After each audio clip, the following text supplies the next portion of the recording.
Good evening from Sacred Space at Titania's Realm. It's 5:24 p.m. on the 21st of February 2025. I'm a bit late making my video today, but that's okay. I had a lovely day, but kind of a busy day. I've just cleaned the filter in my fish pond, which reminds me I've still got to throw some splosh in it. I'll do that after this video.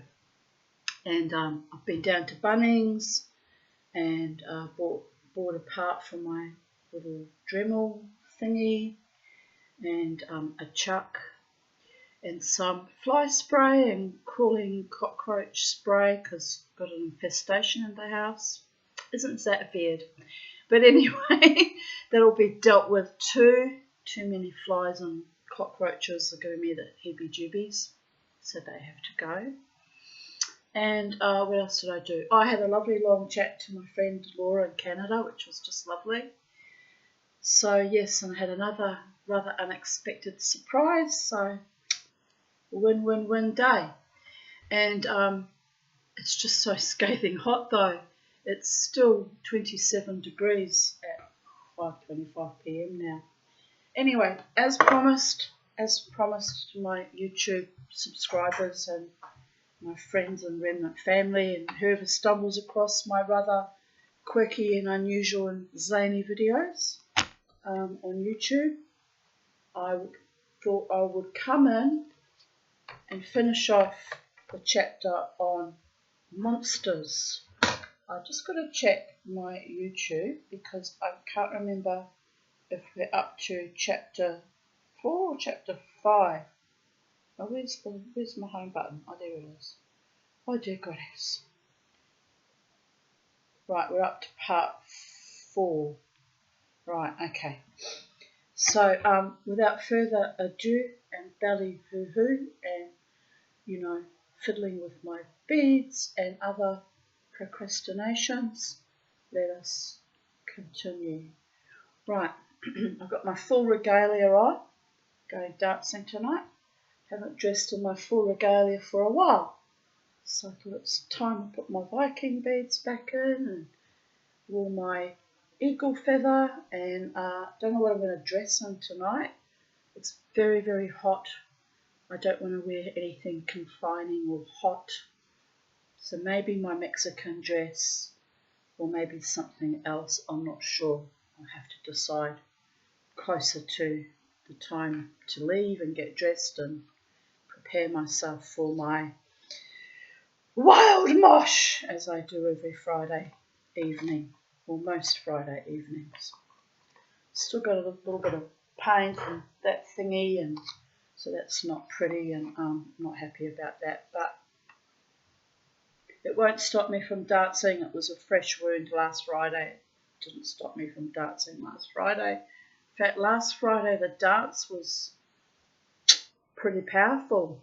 So nothing stops the Mama T from her wild tribal mosh, my shamanic little witchy ways.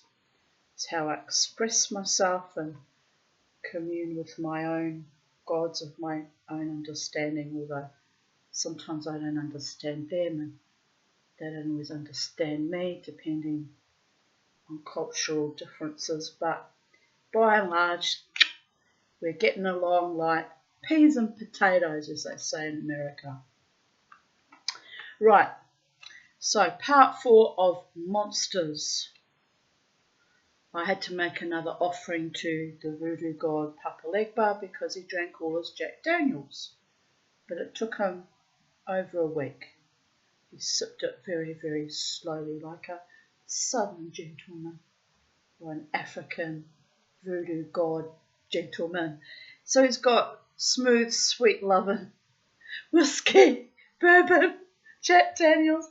Oh, well, he doesn't like rum. I've given him like the spiced rum a few times, and it's odd. When it evaporates to this like kind of gelatinous kind of mess at the bottom of the cup. It's how I know he doesn't really like it, or it's just scientifically, the syrup just sort of coagulates and congeals. So I've got to find something else that that God might enjoy drinking. He has enjoyed the Jack Daniels this time, but I get the feeling he's a bit bored with that, wants a bit of something different. The other offerings you can give him are yams or sweet potatoes. I'm trying to think what I would do with that, because it's just going to attract cockroaches and flies, leaving that out on his little altar. I've given him lollies in the past. He told me quite explicitly, he said, "Is that the best you can do?" Wasn't impressed with sweets, but he's supposed to like little, cakes and things. But the problem is, I don't know what to do with his offerings, food offerings, because they'll just go mouldy, whereas the grog, the booze you give him, evaporates into the atmosphere, and you can imagine that he's drunk it. Anyway, he'll let me know what he wants in no uncertain terms, because I do have a fairly good communication when I meditate and communicate with him. So he's got a cigar that's not smoked. I don't know what to do with that. I've just left it there like a permanent fixture on his altar. He's kind of laughing. I just heard a bit of laughter about that, about me saying I don't know what to do with his cigar. It does sound kind of weird when I think about it. Well, he knows what to do with it. Enjoy the energy of that cigar, Papa Legbar, since you can't actually smoke it unless I do. But I don't want you possessing my body, just say. I've had a spirit in the last couple of weeks, last week or so. It's been a bit confronting, actually. I'm not frightened, but it was just a bit inappropriate. I don't know if it's a human person bilocating out of fear and desire and comfort with me, or whether it's, I don't feel that it's a malevolent thing per se, but it's not appropriate, people of Earth. So I get into bed at night and I put on my CPAP mask, which I hate, but I'm dutifully wearing each night, in the vague hope that my health might improve. 1.9 events per hour last night was pretty good. It was an improvement. But it's up and down, up and down. Anyway, but what's been happening is I get into bed, and this was a week ago this started. So what was a week ago from today? The 14th. So it might have been just over a week ago, because it was just before this happened. So from about the 12th of February on. So it's been happening about every second or third night, which I took note of. I'm going to have to start a little diary and log it, and just so I can work out if it's a human person bilocating and they're not conscious of it, because my mother used to do that before she died. She got Alzheimer's. Or if it's something more malevolent. But anyway, the first time it happened, I felt this weight jump on my bed, which, was a definite, I felt the pressure of it beside me, like a cat jumping on your bed or my dog jumping on the bed. So I thought, okay, obviously one of my pets has come to visit me. It didn't bother me too much, just rolled over and went to sleep. A couple of nights later, there was a jolt, like it felt like an earthquake, which we very rarely get earth tremors in Brisbane, Australia, but it is possible, it can happen. But it felt like something had jumped on the bed, but actually jolted the bed slightly. So I actually sat up and took notice of that, because I thought, is this an earthquake? What the fuck? Anyway, nothing more happened, and it settled down, so I went back to sleep.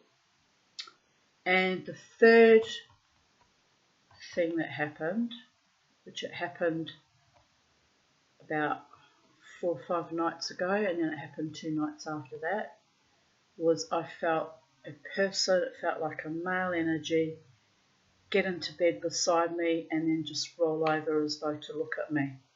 They didn't say anything, they didn't do anything weird, There was no sexual attack, thank the gods, because I would not be sitting here talking to you so calmly if that happened. But it was almost like someone just showing their presence, that they're here for me or with me. But it's not allowed that they climb into bed with me.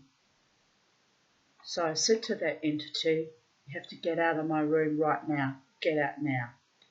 And I don't remember actually if they left or what, but I wasn't frightened, which is odd, because it's a bit weird when entities jump into your bed with you, living or dead, unannounced and uninvited. It's a boundary violation.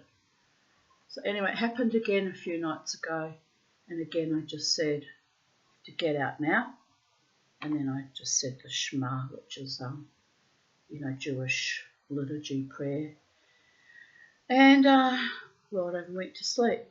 But I'm recording this on my YouTube channel for a reason, because if it continues, there will be a full-blown exorcism as well as me deflecting all the energies back to whoever's sending weird-ass shit to me.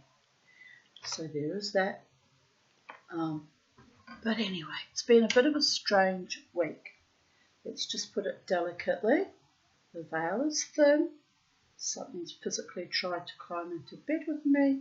And on the 13th, I did that injury as well, which was not cool.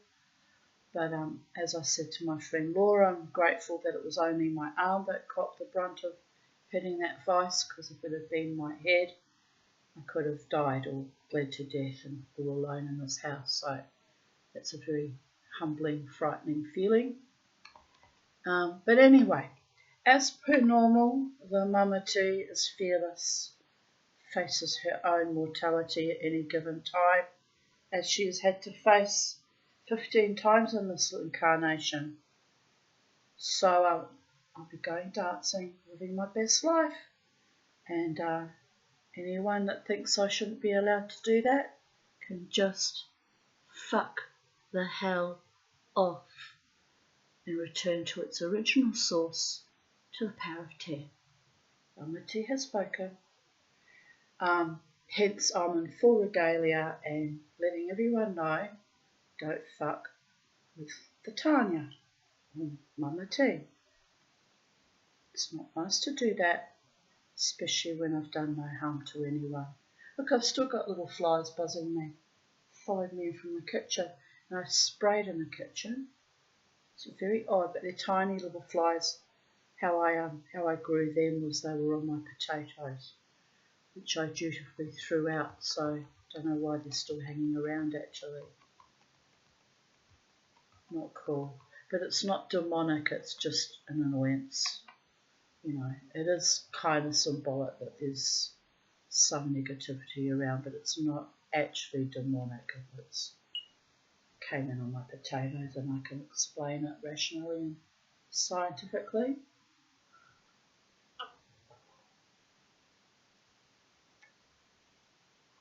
Anyway, as I said, I've had a lovely day, and I have my spirit people protecting me, my angelic people protecting me, and life is beautiful, and I'm looking forward to my dance tonight. So there is that. So let us begin.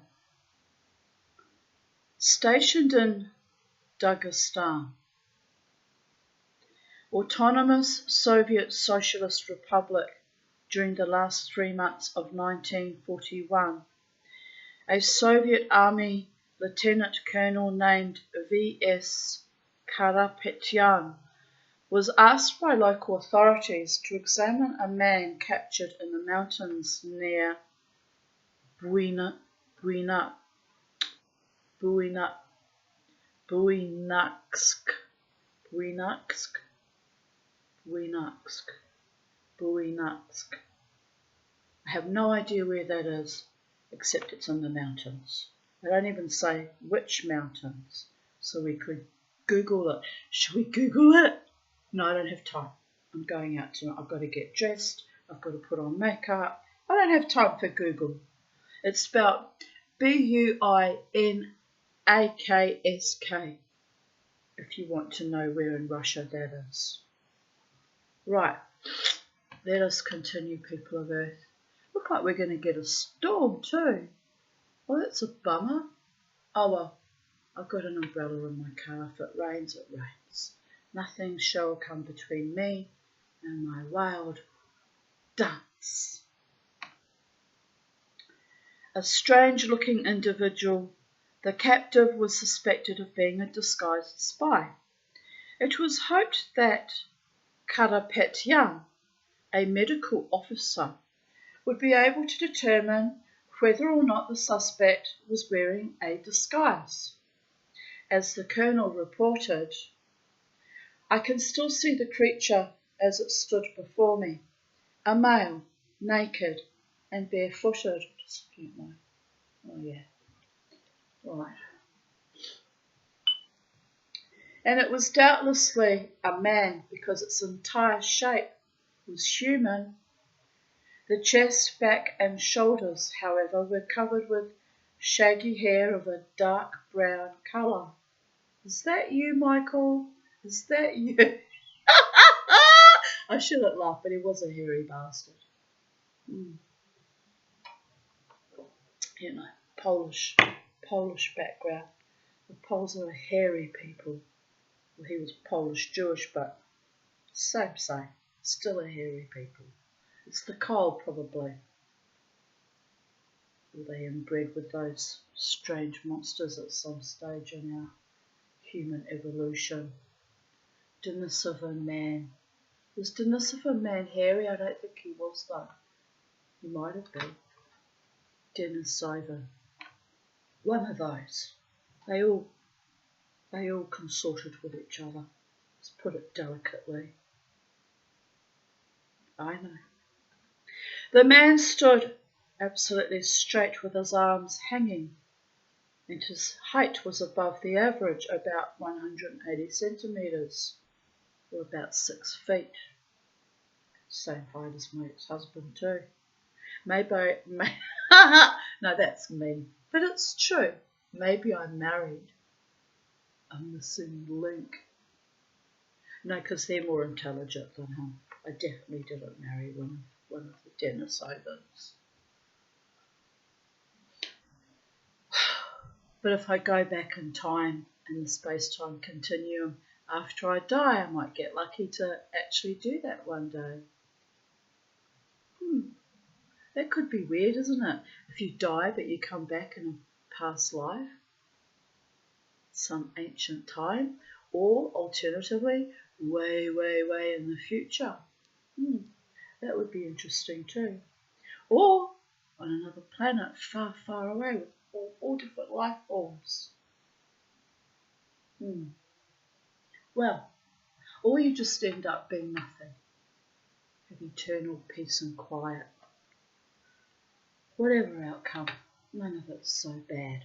It's all experience, people of Earth. Experience. What earrings shall I wear tonight? Shall I wear these?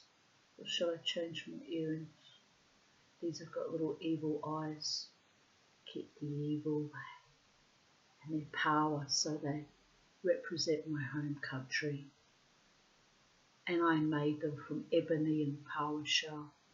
So they've got all my mana in them. So yes, I might wear them tonight. I've got to be careful with earrings because doing the mad mosh, I don't want to lose them. I think I've worn them before without any problems though. So that's okay. Short little segue. I've got a craving for chippies. Like I need something salty. It's weird. I didn't go to Aldi, I came straight home from Bunnings. I wanted to go to Aldi and buy more of those sesame snaps that come from Poland and chippies, and then I thought, no, fat enough, just calm your farm, Tanya. You don't need all that extra calories and food. But now I'm sorry I didn't buy it, so there is that. Anyway, where were we?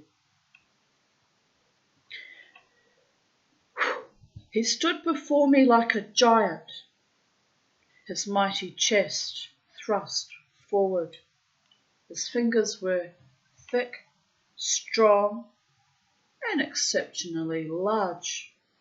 On the whole, he was considerably bigger than any of the local inhabitants. His eyes told me nothing. They were dull and empty. The eyes of an animal. Animals' eyes are not ever dull and empty. Can't be much of a doctor if he doesn't even know that much. He's just discredited himself on every score. If you have no respect for animals, then, sir, you know nothing. I've never met an animal with dull and empty eyes unless they were dead. It's the only time they give me a dull and empty gaze.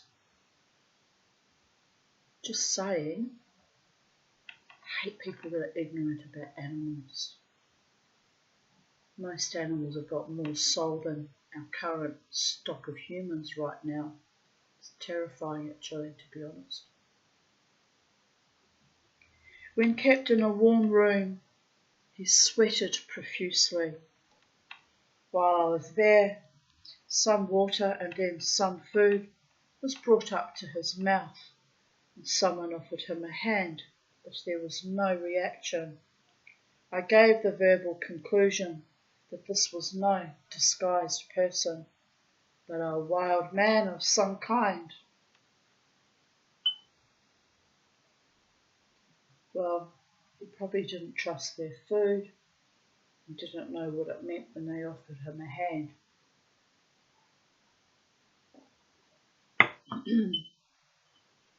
No doubt he would have been surprised to learn that such creatures were well known in the Caucasus by the name Kaptar, written by Ivan Sanderson, Abominable Snowman.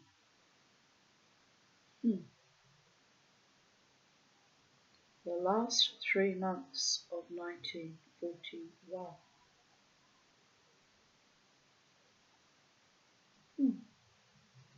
So during the war. I wonder what flushed the Kaptar out.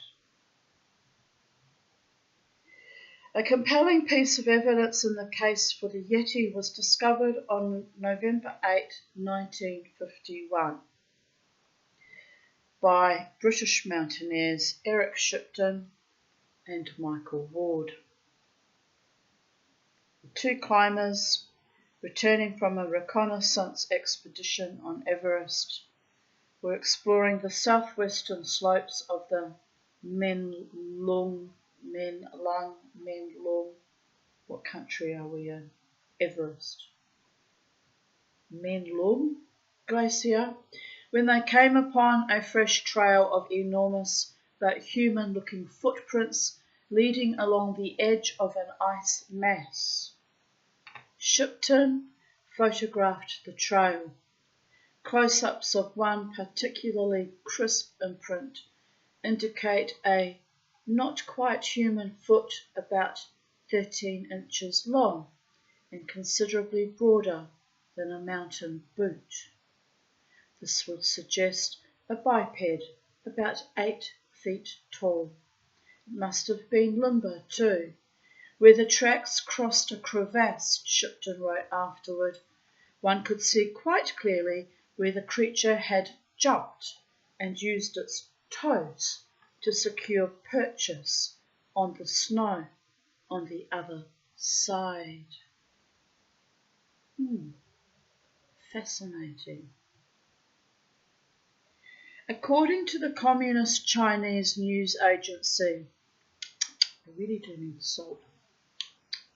What am I going to do?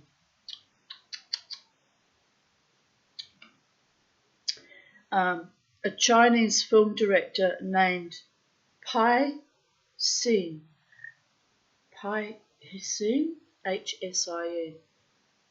C, of the Chinese, I really struggle, don't I, of the Chinese People's Army Film Studies, saw a pair of strange two-legged creatures in the Pamirs in 1954. The exact location is unknown.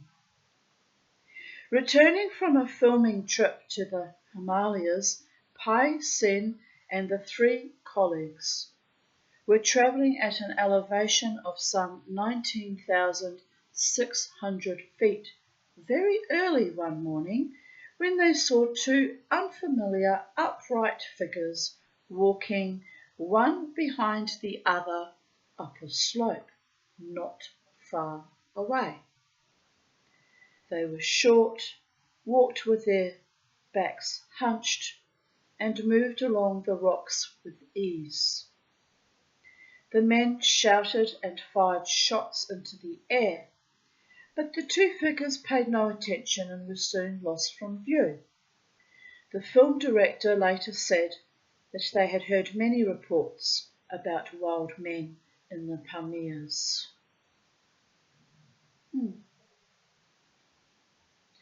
A Sasquatch encounter was reported by a hunter in October 1955 near the little town of Tête Jaune Cache in British Columbia, Canada.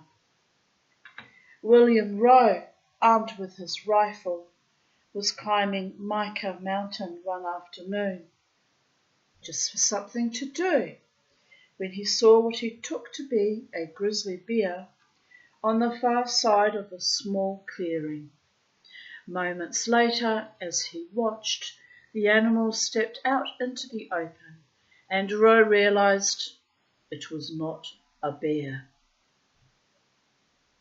In a sworn affidavit, he later declared, "This, to the best of my recollection, is what the creature looked like, and how it acted as it came across the clearing directly towards me.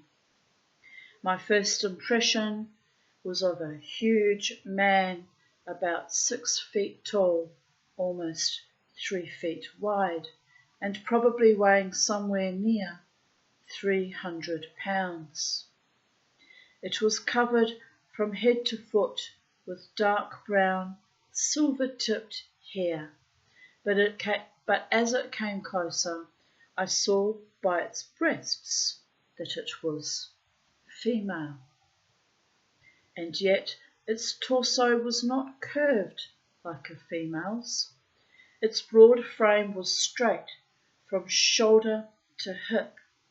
Its arms were much thicker than a man's arms and longer, reaching almost to its knees. Pardon me. Its feet were broader proportionately than a man's, about 5 inches wide at the front, and tapering to much thinner heels." It's interesting, isn't it?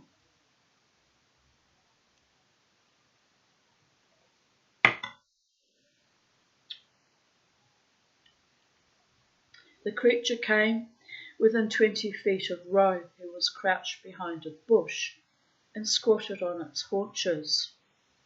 As it stripped and munched leaves from some bushes, Rowe noted the way its head peaked at the back, the flat nose, protruding chin and beady eyes, and he was struck by the short, thick, unhuman neck. All at once, the wild thing caught Rowe's scent and looked directly at him through an opening in the brush. A look of comical amazement crossed its face as it rose to its full height and started to walk away. The thought came to me that if I shot it, I would possibly have a specimen of great interest to scientists the world over. I had heard stories about the Sasquatch. Maybe this was a Sasquatch. I levelled my rifle. The creature was still walking rapidly away, again turning its head to look in my direction. I lowered the rifle. Although I have called the creature it, I felt now that it was a human being, and I knew I would never forgive myself if I killed it. A decent man, at least. A decent man. As it crossed into the brush at the far side of the clearing, it made a whinnying sound, half laugh and half language. Beyond a stand of lodgepole pines, it tipped its head back briefly and uttered the same cry. Then it disappeared into the woods. The women of a village in the sparsely settled East China province of Zhejiang had a close encounter with an ape man one May afternoon in 1957, when all the local men were labouring in the hills. Zhu Fudi, hearing a scream from her young daughter, rushed out to where the girl had been tending cattle and saw her struggling in the grip of an ape-like creature about 4 feet 9 inches tall. The mother grabbed a stick of wood and flailed frantically at the creature. It sprang into a paddy field and tried to run, but was hampered by the mud. Zhu Fudi hit it again before it could turn to attack her. By that time, a crowd of excited women had arrived on the scene, and about a dozen joined Zhu Fudi in beating the animal into a stupor, but it was not quite dead. It recovered consciousness, tears in its eyes, and began to grunt. This time, the women killed it. It's just awful. Like, why do you have to behave like that? Later they cut it into pieces, and the next day heard woeful gruntings from the hills. It's just awful. The Son Young Daily made inquiries and subsequently described the creature as a young male weighing about 88 pounds and covered with long, dark brown hair. Its chest was big, its nose sunken. That was a weird noise. Very weird. High-pitched noise. Where was I? Its nose sunken, its teeth white, the tongue, ears and eyebrows human-like. The navel, genitals and calves were similar to a man's, and the skin under the hair was soft and white. A young biology teacher from a nearby village took away the creature's hands and feet and carefully preserved them. During the fall of 1958, the wire services in northwestern California hummed with the story of Jerry Crew and the enormous human tracks he and his buddies had been seeing around their bulldozers for several weeks. The stir of excitement followed an attempt by Crew of Humboldt County to prove the existence and authenticity of the outsized tracks.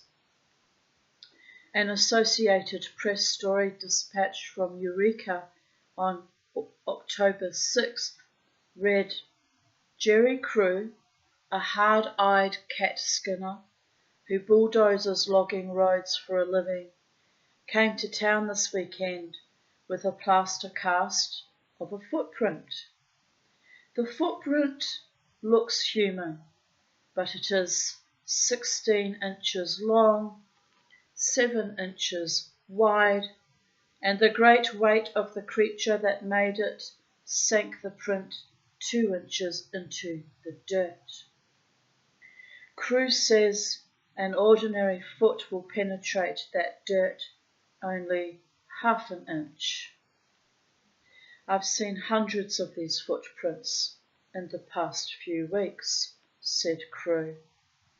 He added he made the cast of a print in dirt he had bulldozed Friday in a logging operation in the forests above Whitepeg, 50 miles north and a bit east of here in the Klamath River country of northwestern California.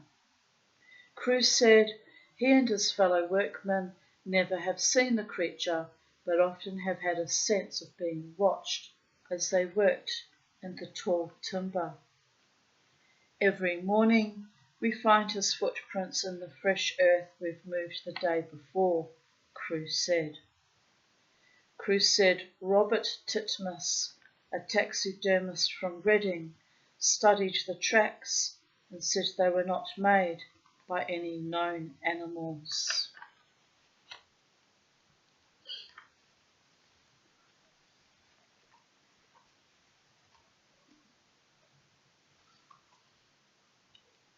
Conducting fieldwork in the isolated valleys of the Caucasus in the 1960s, Professor Zheny Josefovna Kaufman came close to running to earth the hairy, upright creature known sometimes as the almas.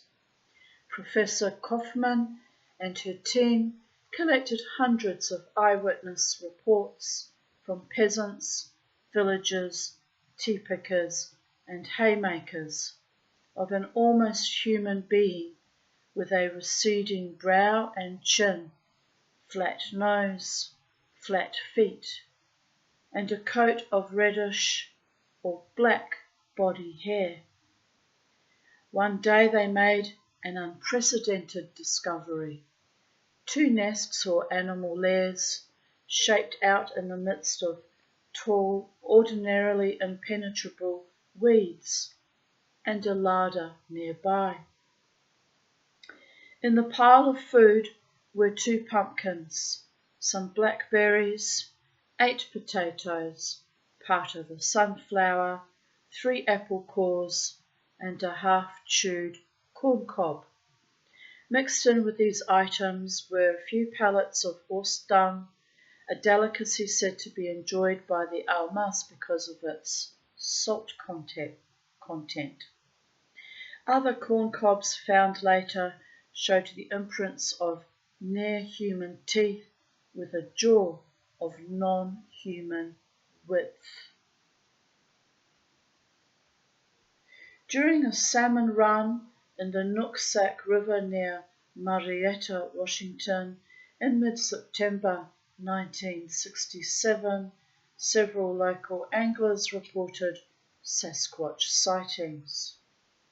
Early one morning, Harold James was going upriver about 15 feet from shore when he became aware of a strong, wet animal odour that was vaguely familiar. Looking across a bog, he saw something sitting on a stump, and when it rose and walked away, he saw that it was a dark creature, twice the size of a man.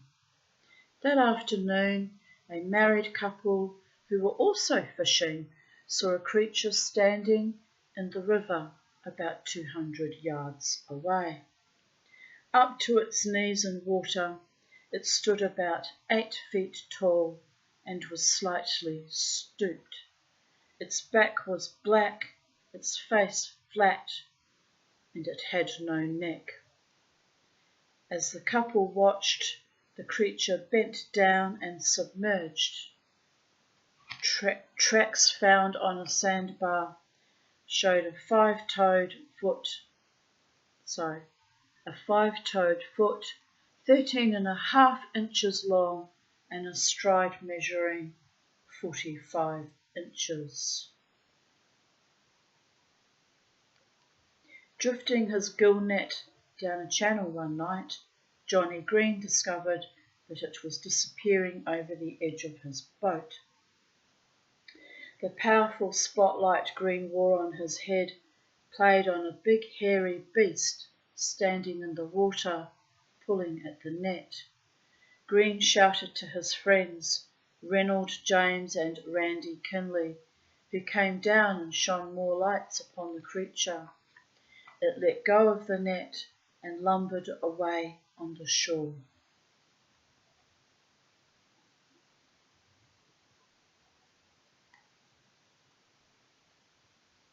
I'll just show you these photos before I forget. While searching for signs of Sasquatch along Bluff Creek in Northern California, Roger Patterson came upon a hairy creature squatting at the edge of the stream. Stills from a film that Patterson was able to make show the creature ambling away and then turning to look back. Patterson also made casts of the creature's footprints, which he compares with his own foot left. I've seen that bit of video before on paranormal shows.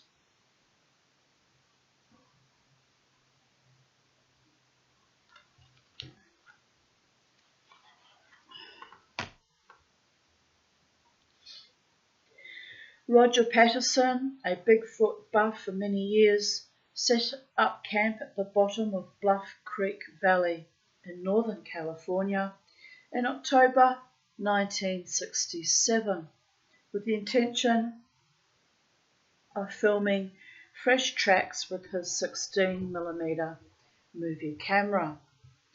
Accompanied by his colleague Bob Gimlin, Patterson made daily horseback patrols of sandbars on which tracks had previously been seen. One day, the men rounded a bend and saw a large, dark animal squatting on the bank at the far side of the creek. The horses reared at the sight and Patterson fell. As he scrambled to his feet, he frantically clawed open his saddlebag to get out the movie camera, but by then the creature was walking away. Patterson ran after it, then stopped and filmed from a distance of about 80 feet.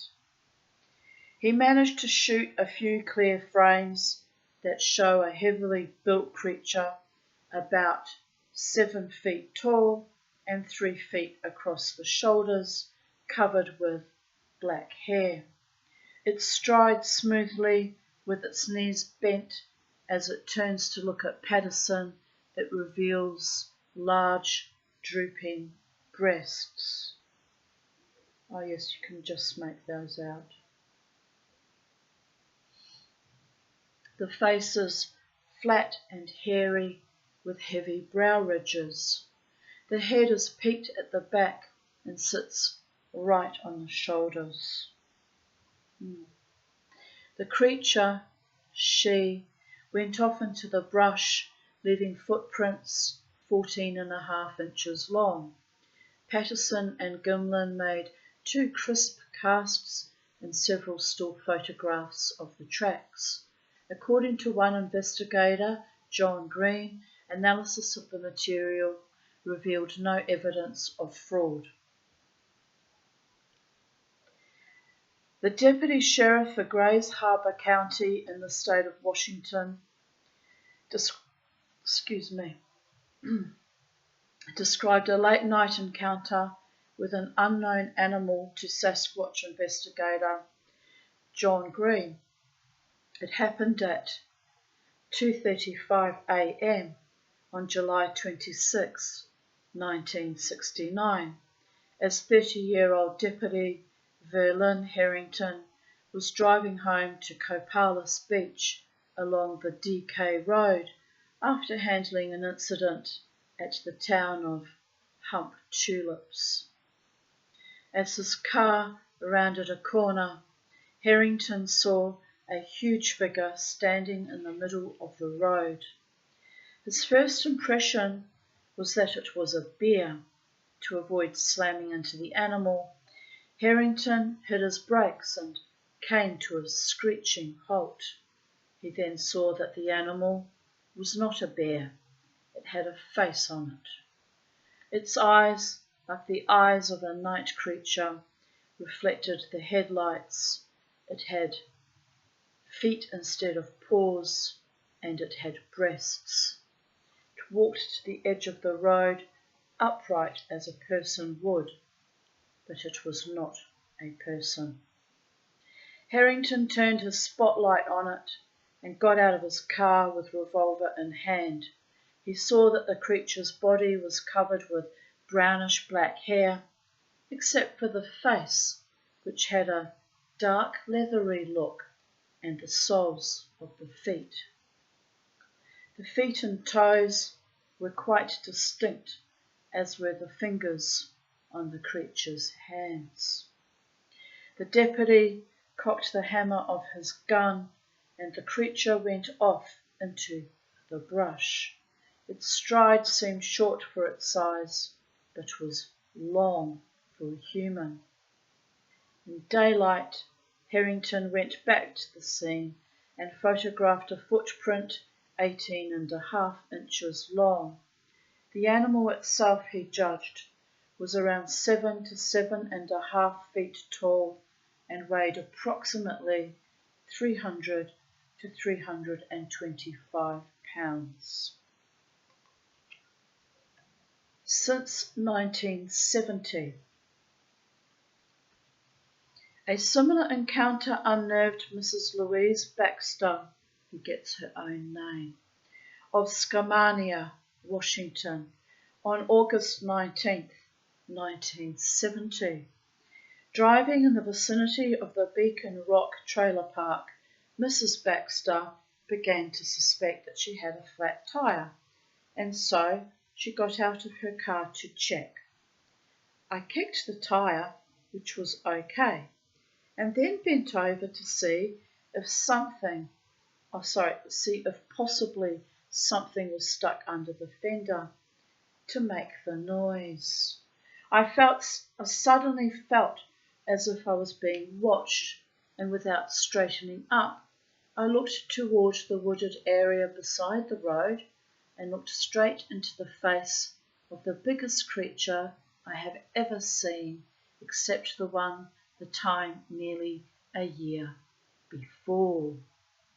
The creature was coconut brown and shaggy and dirty looking. The mouth was partly open, and I saw a row of large, square, white teeth. The head was big and seemed to get right onto the shoulders. The ears were not visible due to the long hair about the head. It seemed the hair was about 2 inches long on its head. It had a jutted chin and receding forehead. The nose and upper lip were less hairy, and the nose was wide, with big nostrils. The eyes were the most outstanding, as they were amber colour and seemed to glow like an animal's eyes at night when car lights catch them. It seemed contented there, and seemed to be eating, as the left fist was up toward the mouth, as though it had something in it. I screamed or hollered, but whether I made any noise I can't tell. I was so terrified. I know it didn't move while I looked. I don't remember how I got back in the car, or how I started it. As I pulled out, I could see it still standing there, all 10 or 12 feet of him. I'm smiling as a kookaburra on my electric lines, just perched up there, looking at me. Hello, Cookie. You should be going to bed, Cookie. The sun's going down. It's roosting time for birdies.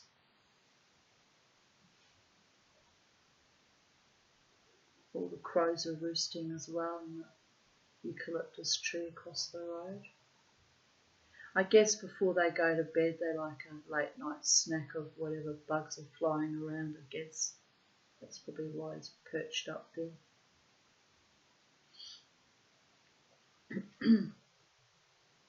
A new element had begun to filter into the worldwide composite portrait of large upright monsters by the 1970s. A possible connection between some unidentified bipeds and a UFO phenomenon. A curious episode of the UFO kind occurred one night in August 1972 at Rochdale, Indiana, where a family named Rogers lived in a trailer home. The sequence of events began when one of the Rogers saw a luminous object hovering in the sky over a nearby cornfield.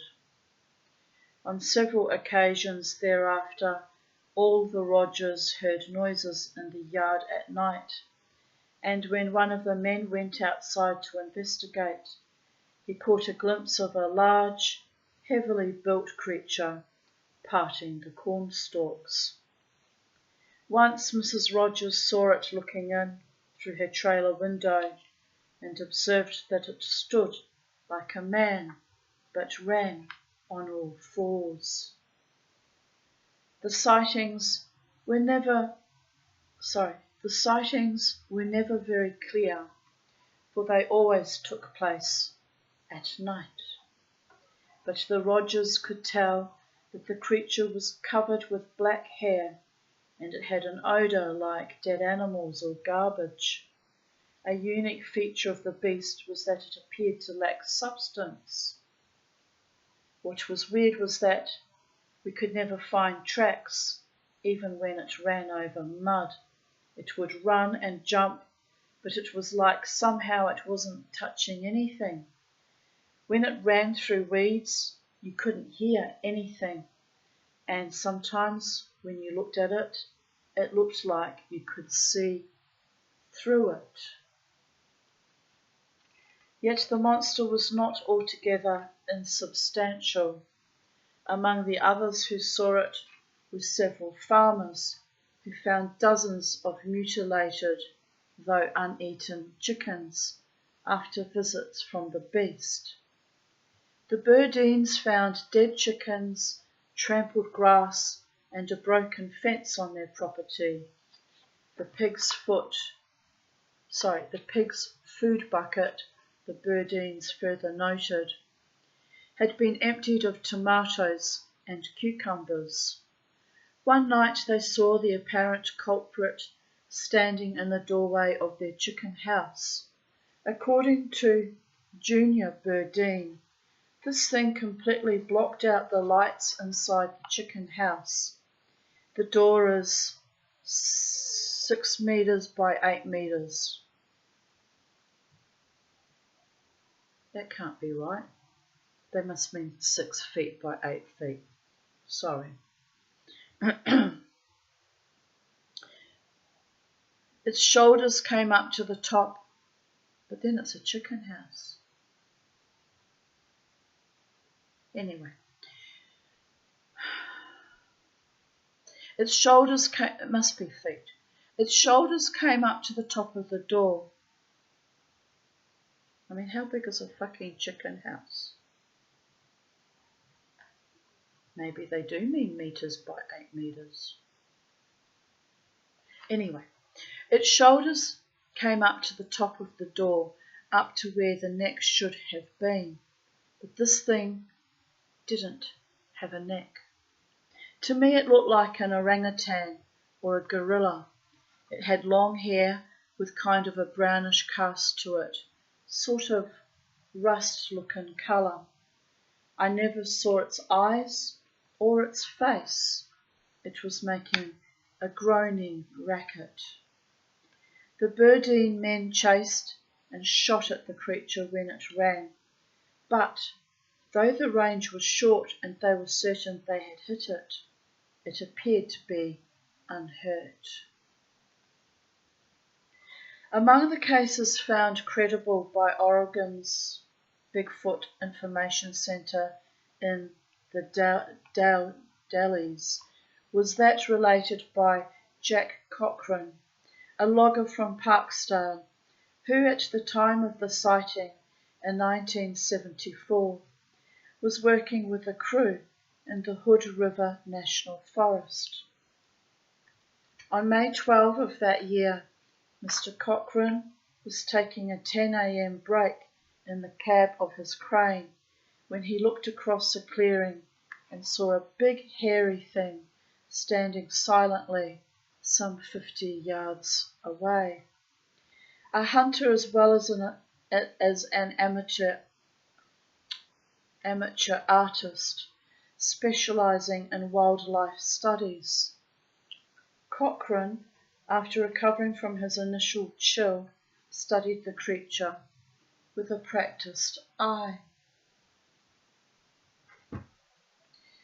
It was covered with thick black hair, stood about 6.5 feet tall, and had massive shoulders.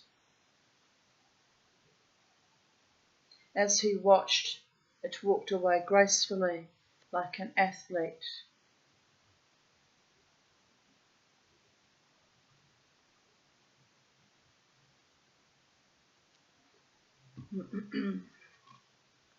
As Cochrane recalled, and disappeared into the trees.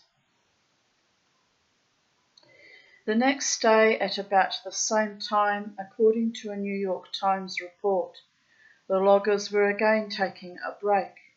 Cochrane stayed with his crane, keeping his eyes on the forest, but seeing nothing unusual.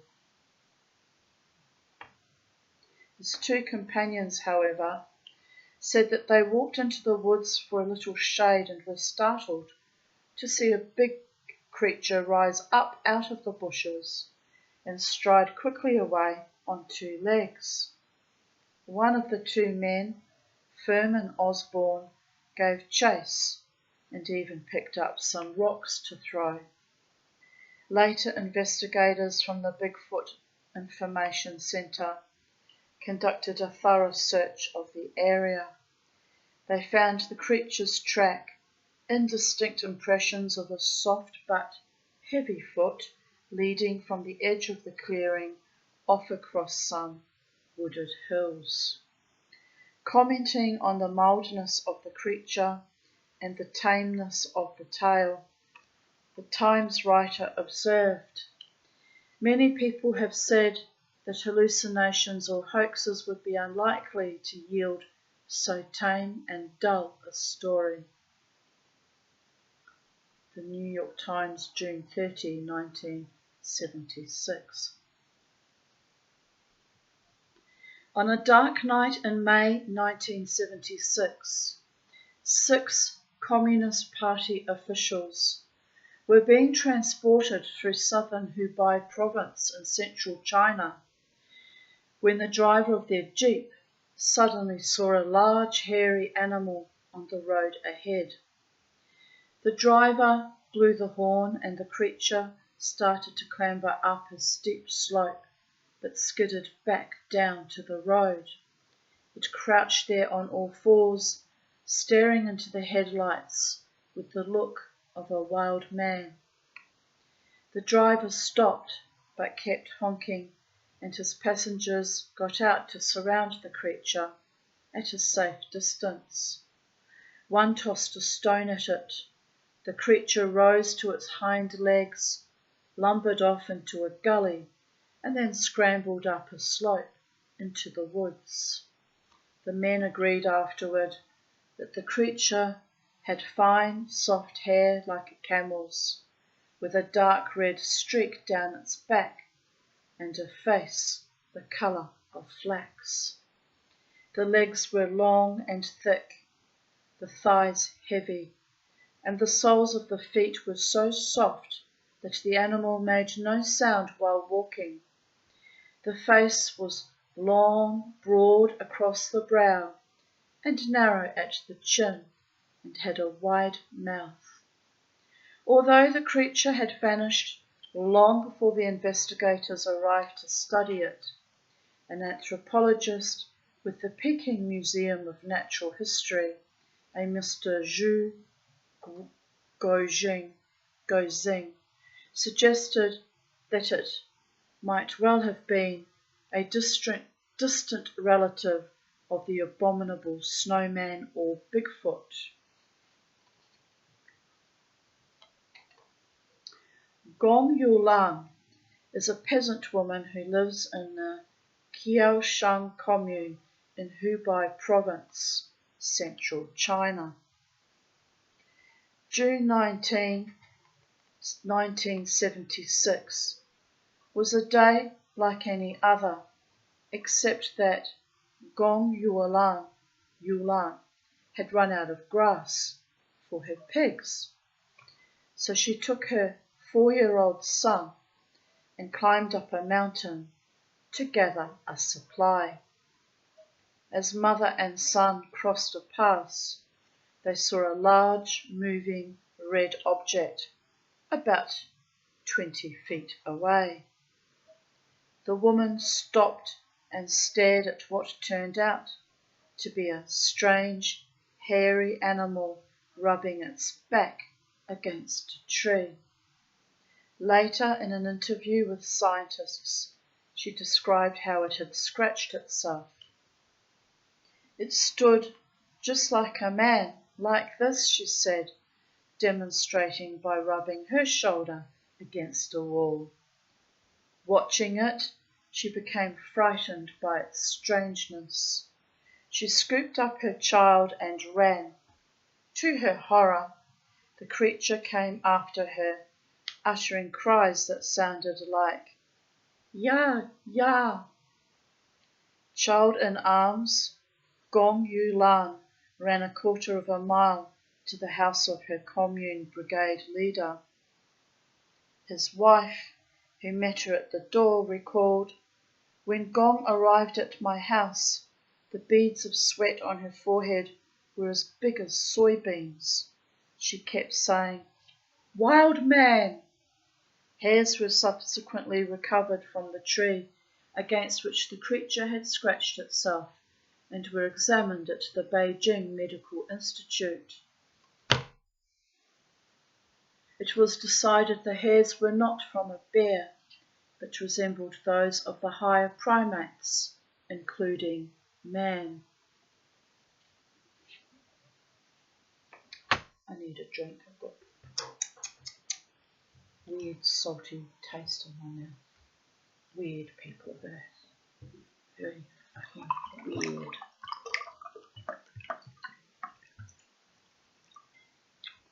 That kookaburra is still up on that line watching me. "I love you, Cookie, but you need to go to sleep in the trees." He says, "I do what I want, whatever, Mama T." "Okay, Cookie, I'm wearing an eagle feather. Hope you don't mind. Don't be mad at me." Sometimes they gift me feathers, the kookaburras. I've got a couple feathers from them too. Is it raining? It's raining. Is it raining? Or is it just the wind's come up? I think it is going to rain though. Dark storm clouds in the southeast. Looking quite threatening actually. Oh well, as I said, if it rains, it rains. It'll cool the air down. It'll even be a bit more pleasant this evening. It's been very hot and humid today. That looks like a young kookaburra, that one, or perhaps a female. She's looking right at me. Don't think she can hear me twittering to her through the glass, but she might be able to hear me. Oh, she's beautiful. I'd show you, but I might get blipped off. Anyway, you can tell I'm a real shaman, that I delight in all the natural symbols and signs and birds and wildlife and all the lovely things all around me. But I was even like that in childhood. In childhood I was very, very fascinated with fairies, which is why, I called my hobby / non-business Titania's Realm, in honour of Queen Titania of the Forest Fae, my namesake. Helps to be off with the pixies, doesn't it, people of Earth? It really does sometimes. What gives me a bit of joy and childlike magic and wonder and comfort, She just turned around, faced the other direction. It's because of the wind. Just did a little poo as well. Now she's flown down, flew across to the fence. Probably getting ready to go to bed now, which she should be doing actually. Funny little bird. Right, where were we? Distracted by kookaburras. Distracted by the cookies, people of Earth.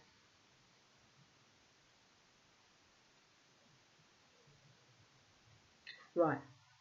The mountainous region of Shenanjia, near the intersections of the Hubei, Shanxi and Sichuan provincial borders. I'm craving for Chinese food now, trying to pronounce all those words. Could do with some nice Chinese like lemon chicken or But I've got food here, so I'm going to calm my fart and not be silly. Was so often the scene of hairy creature sightings during 1976 that the Chinese Academy of Sciences in Peking decided to organize a search. In March of 1977, it sent out a 110-member expedition consisting of biologists, zoologists, photographers and soldiers equipped with rifles, tranquilizer guns, tape recorders, cameras and dogs. Mr. Zhu Guozing of the Peking Museum of Natural History was put in charge of scientific research for the expedition. As reported by the New York Times, the search party persisted for 8 months, and although it failed to capture one of the ape-like creatures, the expedition did see one at close range and gathered enough other evidence to substantiate its existence. Many footprints, 12 to 16 inches long, were found. Feces, sometimes found beside the footprints and presumed to be from the creature, was analysed and found to be from neither a human nor a bear, according to Mr. Zhu. Hair samples, believed to have come from the animal and found stuck to tree bark, suggest that it is some sort of higher primate, he said. From accumulated evidence, including purported witnesses, Mr. Zhu described the creature as about 6 feet 6 inches tall, covered with wavy red hair, with the hair on its head falling nearly to its waist. It walks upright, he said, and its footprints show it to have no arch, hence a clumsy gait. The 3 smallest of its 5 toes are not completely separated, he said, and because of this, it may have the ability to grasp things with its feet. No tail has been detected, but some witnesses said breasts were distinguishable. The creature is believed to be omnivorous, but is said to prefer walnuts and chestnuts, tender young leaves and roots, and insects. While no recording exists of its calls, those who have heard it says it emits one long and one, here comes the rain, and one short cry. An unusual Bigfoot episode occurred near Wantage,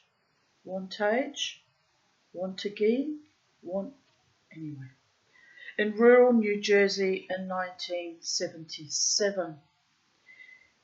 On May 12, the CITES, S-I-T-E-S, CITES or CITES family discovered that several of their pet rabbits had been killed overnight, apparently squeezed to death by something that had clawed at boards and ripped away a wooden barn door to get at them. Well, that's awful, isn't it? I mean, you just don't go around killing someone's pet rabbits. I mean, that's not cool. The probable culprit showed up again that night and stood, as if showing off, in the brightly lit yard. It was big and hairy, Mrs. Sites said later. It was brown. It looked like a human with a beard and moustache. It had no neck. It looked like it's... That man has no neck. Sorry, that's a Rocky Horror Picture Show reference. It looked like its head was just sitting on its shoulders. It had big, red, glowing eyes. A snarling dog leapt at it. The creature swatted the dog aside with a careless gesture and sent it flying for 20 feet. On the following night, the creature reappeared under the yard lights. Mr. Sites and 3 companions, waiting with loaded shotguns, fired several times directly at it. The animal growled and made off through the orchard. Sites was sure he had hit it, but no trace of blood was found in daylight. Members of the Society for the Investigation of the Unexplained made a thorough search of the area, examining the rabbit corpses and the damaged barn. They also heard a scream coming from a nearby swamp, which they were told was made by the creature, but they did not see the thing itself. Nonetheless, they were convinced of the sincerity of the Sites family. After the C2 team left, the creature was seen again several times, once by the Sites children, who spotted it crawling in the grass with an arm outstretched as if it were hurt and appealing for help. More tantalising evidence of the elusive Nepalese Yeti was found during the British Hinku expedition of 1979, after mountaineers John Edwards and John Allen spotted a possible campsite at almost 17,000 feet on their way down to base camp. On November 10, Edwards noticed an overhanging boulder which formed a natural cave and motioned Allen to wait while he took a closer look. He was astounded to see a set of almost human footprints in the snow. As Dr. Allen came to join him, both men were startled by a piercing, chilling, inhuman scream that lasted 5 or 10 seconds. Edwards and Allen decided they must be in the vicinity of an abominable snowman. I'll just show you before I continue reading because it goes over the page. A cigarette pack shows the relative size of the unidentified footprints found in the Himalayan snow by British mountaineers and photographed with a BBC camera. Because, you know, BBC and all. That's just, why is that out of feckin' focus? Right, are we back, people of Earth? Yes, here we are. I don't consider that all that large, given a cigarette packet isn't all that large, but still unusual kind of footprints.